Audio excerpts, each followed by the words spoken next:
messieurs, bonsoir, bienvenue à la une de ce journal. Le sommet Union africaine-Union européenne s'achève par l'adoption d'une déclaration commune sur la situation des migrants en Libye. La déclaration finale insiste aussi sur les investissements pour la transformation économique de l'Afrique. Plus de 100 millions de dollars d'aide aux pays du Sahel pour lutter contre le terrorisme octroyé par l'Algérie en quelques années, a annoncé depuis Abidjan Ahmed Ouyahia, le représentant du président de la République à ce sommet.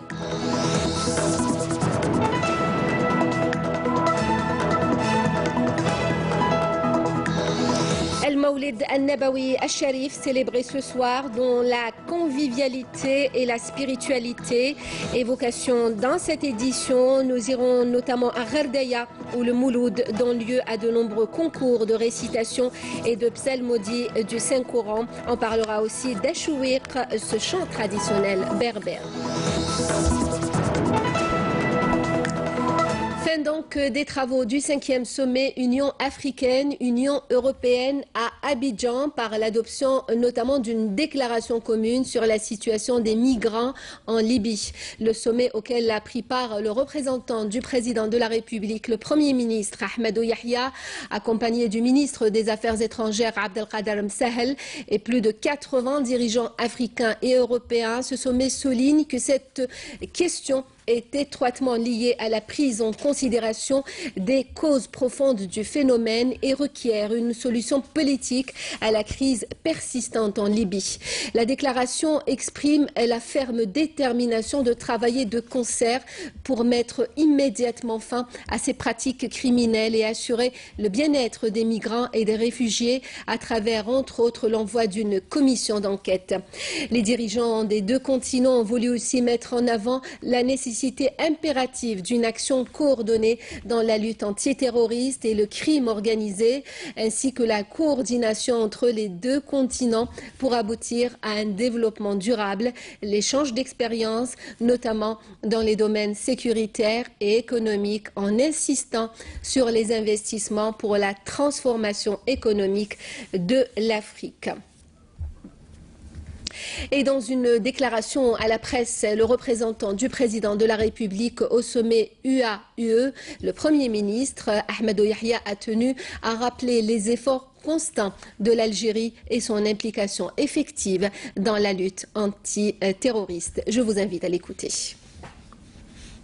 Notre implication solidaire dans la lutte contre le terrorisme, si je commence par la sous-région sahélienne, qui est la principale concernée par ce phénomène, elle est aussi organisée depuis plus de 10 ans à travers ce qu'on appelle le CEMOC, le comité d'état-major entre nos armées, l'espace de coopération entre les services de sécurité sous-régionales et surtout aussi un énorme effort que l'Algérie fait sur le plan bilatéral avec le Tchad, avec le Niger, avec le Mali, avec la Mauritanie. Je vais vous donner un scoop peut-être parce que votre pays, le nôtre, a cette pudeur traditionnelle, mais parfois cette pudeur fait que certains ne nous comprennent pas. Sur 7 à 8 ans, nous avons dépensé plus de 100 millions de dollars d'aide à ces 5 pays que je viens de citer pour former presque une dizaine de compagnies de forces spéciales, leur donner d'énormes équipements et même leur construire des bases dans leur pays. Je signalerai à titre comparatif, sans polémique aucune, que l'Union européenne, par exemple, a annoncé 50 millions de dollars pour la force G5 Afrique. 28 pays, 50 millions de dollars, et est-ce qu'ils sont débloqués ou non? Nous avons également, sur le plan politique, fait un énorme effort de participation à la réflexion, et c'est Monsieur le Président de la République qui a été chargé par ses pairs africains pour prendre en charge le thème de la lutte contre le terrorisme.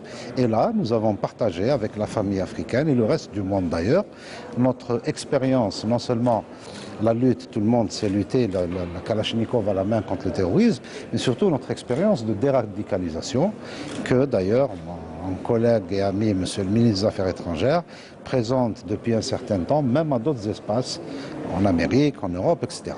Maintenant, une initiative, l'Algérie n'est pas porteuse d'initiative. Nous venons d'apprendre hier qu'il y a eu une réunion de certains pays africains, certains pays de l'Europe pour lutter contre le terrorisme, pour prendre en charge le rapatriement des migrants clandestins. Donc nous sommes très heureux qu'il y ait une initiative dans ce sens.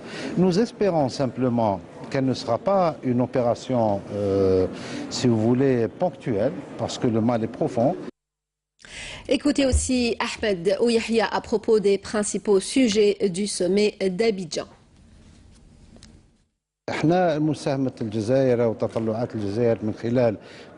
À travers sa participation à ce sommet afro-européen, l'Algérie n'occupe que sa place naturelle parmi ses frères à cette manifestation. Cette participation est aussi une marque de solidarité avec nos frères africains, car comme vous le savez, la plus grande partie de la feuille de route de ce sommet est dédiée à la coopération économique. Certes, l'Algérie, de par son PIB, ne figure pas parmi les pays bénéficiaires des aides. Je tiens à vous rappeler que la vision africaine commune lancée en l'an 2000 par le biais du NEPAD est le fruit des efforts du président de la République, Abdelaziz Bouteflika, et de ses frères et homologues africains, Thabo Mbeki de l'Afrique du Sud et du Nigérian Obasanjo. Nous sommes heureux de voir l'Union africaine parvenir aujourd'hui à devenir partenaire comme une seule entité devant une autre entité qui est l'Union européenne. Il est vrai que la discussion et les objectifs et la situation sur le terrain a placé la question de l'immigration clandestine et notamment les derniers événements survenus en Libye à la tête de la feuille de route de ce sommet. Des crimes que nous avons dénoncés. Des crimes qu'il ne faut surtout pas incomber à nos frères libyens qui vivent eux-mêmes dans un pays détruit depuis plus de 6 ans. Deuxièmement, des initiatives ont été annoncées hier. Nous sommes très contents de toute initiative visant à converger les efforts des Africains et de leurs partenaires européens en vue de lutter contre les crimes auxquels l'Algérie fait face, mais également une partie de l'Afrique. Notre seul souhait est que ces initiatives soient d'un apport dans la résolution des problèmes existants sur la scène africaine. Notre pays fait face à l'immigration clandestine, le trafic de drogue et des armes. Donc nous nous réjouissons de tout ce qui peut être bénéfique pour l'Afrique en matière de lutte contre ces fléaux. Nous espérons que cet intérêt conjoncturel ne nous fait pas oublier une autre question plus importante, qui est la résolution par voie politique de la crise libyenne, qui permettra à nos frères libyens d'unifier leurs rangs et de reconstruire l'État libyen dans le cadre de l'unité de son peuple et de ses terres. Et depuis Abidjan, Ahmed Ouyahia a annoncé hier que l'Algérie abritera les 10 et 11 décembre prochains à Oran une importante conférence africaine sur la lutte contre le terrorisme en Afrique, organisée conjointement avec le Conseil de paix et de sécurité et la Commission de l'UA. L'Algérie abritera aussi les 13 et 14 décembre à Constantine, cette fois-ci, une importante conférence africaine consacrée au rôle de la femme dans la médiation en relation avec la lutte contre la radicalisation et le terrorisme. Le Premier ministre Ahmed Ouyahia, en sa qualité de représentant du président de la République, Abdelaziz Bouteflika, au sommet d'Abidjan, s'est entretenu ce jeudi avec le président de la Commission de l'Union africaine, Moussa Faki Mahamat, a d'emblée souligné que le choix porté sur l'Algérie et le président Bouteflika pour coordonner l'action de l'Union africaine pour la lutte contre le terrorisme et l'extrémisme violent s'appuie sur l'expérience pionnière de l'Algérie dans ce domaine et l'efficacité de sa politique globale de déradicalisation, ajoutant que c'est une politique qui doit servir d'exemple à tous les pays africains confrontés au fléau du terrorisme. L'entretien s'est déroulé en présence notamment du ministre des Affaires étrangères, Abdelkader Sahel. À Abidjan, Ahmed Ouyahia a eu une intense activité en marge du sommet Union africaine-Union européenne. Il s'est entretenu hier avec son homologue polonaise Bita Sidlo. L'entretien a porté sur l'état de la coopération bilatérale et les voies et moyens à même de lui impulser une nouvelle dynamique, notamment à travers le mécanisme de la commission mixte bilatérale. Des questions régionales et internationales d'intérêt mutuel ont été également abordées. Le représentant du président de la République, le Premier ministre Ahmadou Yahya, s'est entretenu également avec son homologue belge Charles Michel. L'entretien qui s'est déroulé en présence du ministre des Affaires étrangères Abdelkader Msahel a permis aux deux parties d'aborder l'état et les perspectives de la coopération entre l'Algérie et la Belgique. La diversification de l'économie algérienne, l'un des axes sur lequel repose le plan du gouvernement. Une diversification qui passe impérativement par des exportations hors hydrocarbures et le marché africain pourrait offrir justement d'importantes opportunités à nos entreprises. Le reportage de Manel Boutouaba. Le Made in Algeria part à la conquête de l'Afrique. Dans un contexte de crise, le gouvernement affiche ces dernières années une volonté claire de s'orienter vers un continent au potentiel immense, avec un taux de croissance à 2 chiffres pour certains pays. Des nouvelles orientations économiques ont été données, des mesures de facilitation octroyées, l'acte d'exporter devient plus facile, et c'est là que l'Algex, Agence nationale de promotion du commerce extérieur, entre en scène. Partenaire incontournable des entreprises nationales en quête de nouveaux débouchés internationaux. Il y a un ensemble de mesures qui ont été prises par le gouvernement depuis des années et un dispositif de soutien aux exportations. Il y a eu des années passées la mise en place d'une cellule d'écoute et de suivi des exportations qui a permis d'alléger les procédures, de lever les contraintes, notamment les contraintes au niveau des administrations, au niveau des douanes, au niveau des banques. L'Algérie passe donc à l'offensive, pivot entre l'Europe et l'Afrique subsaharienne. Elle cherche à dynamiser ses échanges commerciaux par l'export, considéré jusque-là comme le maillon faible de son économie. L'Afrique s'est imposée comme un choix naturel. Nous sommes en train de travailler sur un projet de mise en place d'une stratégie nationale à l'export.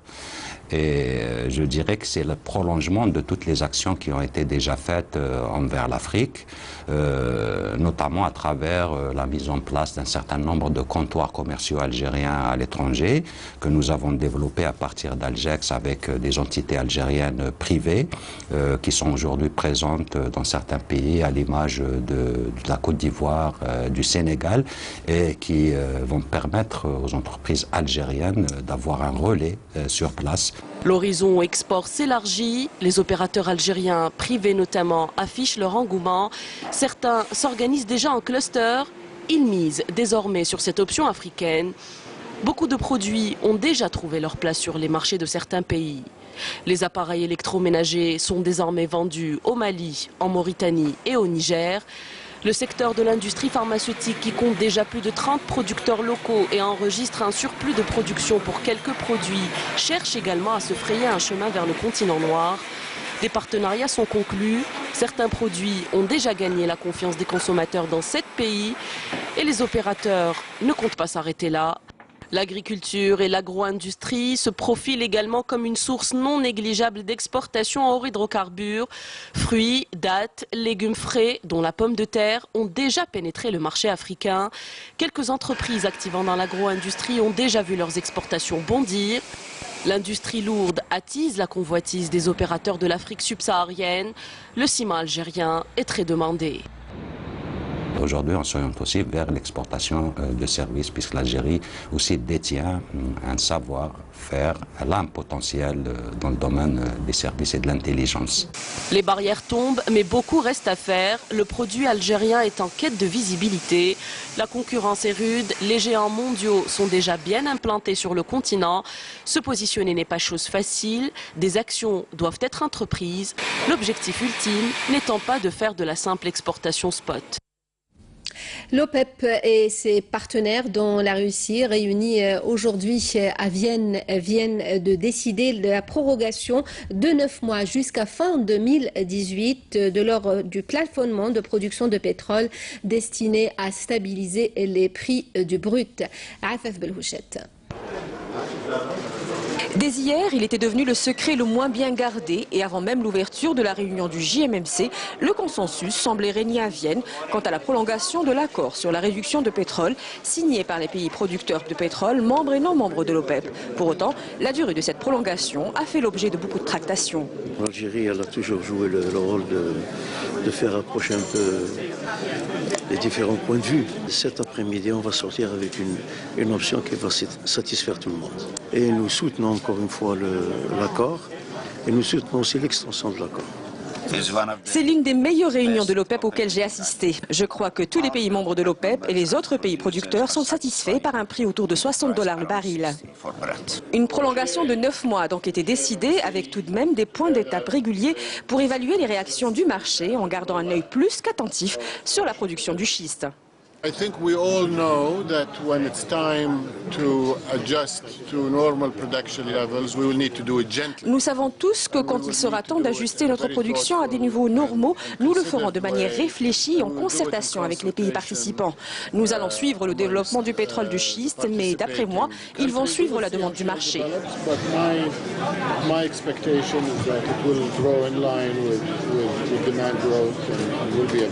Nous ne sous-estimons pas la production du schiste, mais si la production du schiste venait à augmenter, l'OPEP doit adopter ces mesures pour y faire face.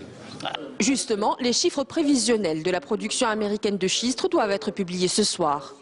C'est un gros sujet et les attentes sur la production américaine, selon les analyses, vont du simple au triple, qui a vraiment une grande divergence. Les plus optimistes pensent que la production américaine pourrait monter de 1,5 million de barils par jour l'année prochaine, ce qui viendrait tout simplement contrebalancer une grande partie de l'effort de l'OPEP. En attendant, la réunion du cartel a été très suivie par les marchés avec un effet immédiat. Le prix du baril de pétrole new-yorkais a connu une hausse dès l'ouverture de la conférence. Des détachements de l'ANP ont arrêté hier à Tamanrasset et Tindouf 11 contrebandiers et saisi une arme à feu et divers outils d'orpaillage, annonce le MDN, qui annonce aussi que 2 individus en possession d'une arme à feu ont été interceptés à Blida. À Oran et Naama, un autre détachement de l'ANP a appréhendé en coordination avec des éléments de la gendarmerie et des douanes 2 narcotrafiquants et saisi plus de 61 kg de kif traités. Par ailleurs, et dans le cadre des efforts soutenus pour faire face au phénomène de l'immigration clandestine, des détachements combinés de l'ANP ont intercepté 52 immigrants clandestins de différentes nationalités à Ouargla, Ghardaya, Tlemcen, Larouat et Adrar. C'est ce soir que l'on fête traditionnellement le Mouloud dans les mosquées et autour d'une belle table, dans une ambiance conviviale avec des bougies, une forte symbolique de lumière pour marquer Al-Mawlid Al-Nabawi Al-Sharif, la naissance du prophète Mohammed, que le salut soit sur lui. Jazia Bayou. Telle une lumière qui jaillit des ténèbres, Mohammed, que le salut soit sur lui, est venu illuminer le monde entier par sa lueur et sa splendeur. Reconnu pour sa grande morale et sa droiture, les fidèles n'avaient aucun doute que c'était lui, le messager de Dieu. هذا سيد الخلق هذا محمد أكثر الأسماء تداولا في العالم. Mohammed, c'est le nom le plus répandu dans le monde. Avant, les Occidentaux l'appelaient Mahomet. Mais aujourd'hui, son nom résonne, même chez eux. Mohammed, avec 2 M. Le philosophe anglais Bernard Shaw a dit un jour, si Mohammed était parmi nous, il aurait résolu tous les problèmes. Un orientaliste américain avait dit également, lorsque j'ai commencé mon ouvrage, je voulais citer le nom de celui qui a changé le monde. Et je l'ai trouvé, que Mohammed, que le salut soit sur lui. Le bon Dieu l'a rendu saint. C'est pourquoi il a dit, tu es d'une grande moralité. Il a purifié son chemin et dit, tu guides vers le bon chemin. Si nous évoquons la naissance du prophète, quelle serait donc la meilleure façon de célébrer ce grand jour? Nous disons à ces jeunes et adolescents que la célébration du Mawlid est plus une célébration spirituelle et morale, dans laquelle on doit se conformer aux lois divines, en évoquant la vie du prophète, que le salut soit sur lui, et de prendre exemple sur son comportement idéal, sa façon d'écouter l'autre et d'accepter les conseils des grands. C'est ainsi que le jeune pourra former une personnalité solide et juste, ce qui l'aidera à affronter son futur avec sérieux et sérénité. Le Mawlid al-Nabawi Sharif n'est donc pas un jour d'égarement. C'est plutôt une occasion pour nous les musulmans de revenir sur la conduite du prophète Mohammed sallallahu alayhi wa sallam, qui restera pour toujours le meilleur exemple à suivre.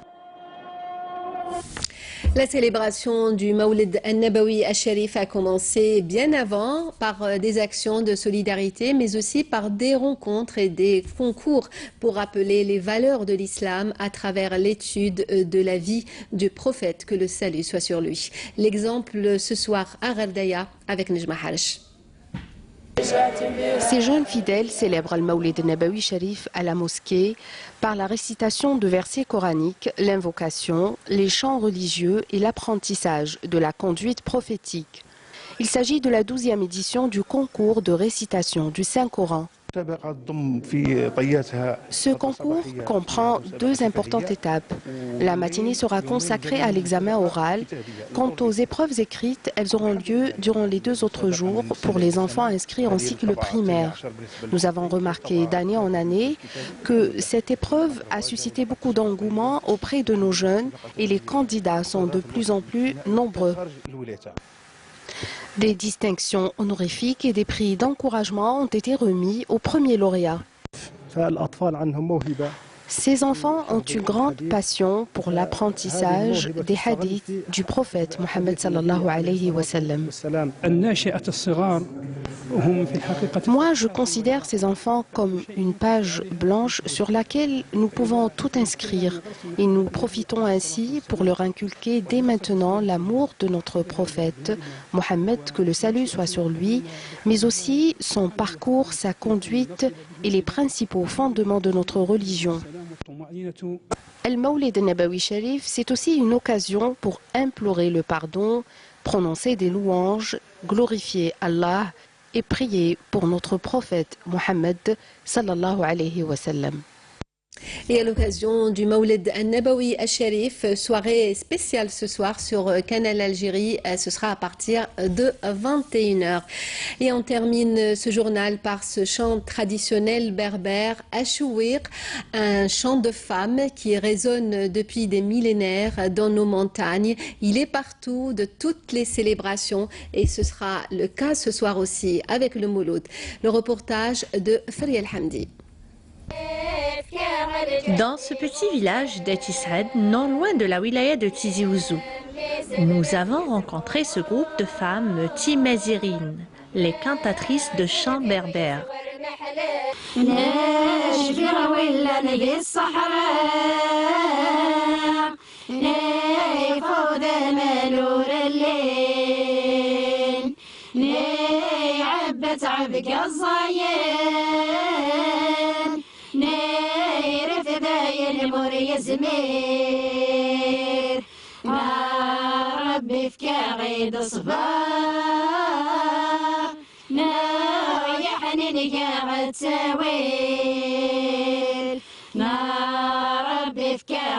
Achouir, le chant ancestral, se veut aussi un hymne à la vie et à la rage de vivre. La première fois, on était à l'école. Ce chant traditionnel appelé Achouir, à travers ce dernier, les femmes s'expriment. Ce chant a existé depuis très longtemps et on souhaite le transmettre à nos jeunes filles.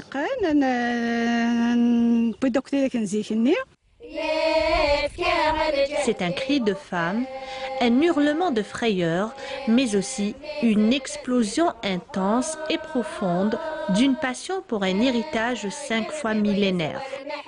Ce chant épouse alors la finesse, la dextérité des mains besogneuses qui élaborent les trames des toiles ou des tapis.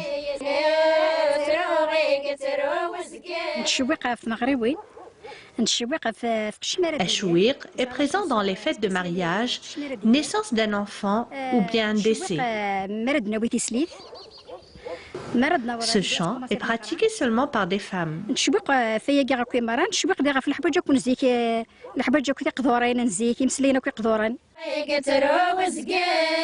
L'Ashouir, un chant d'existence qui les accompagnait dans leur vie, de la naissance jusqu'à la mort. Le premier cri de la vie était salué par ce chant comme il éteignait le dernier soupir.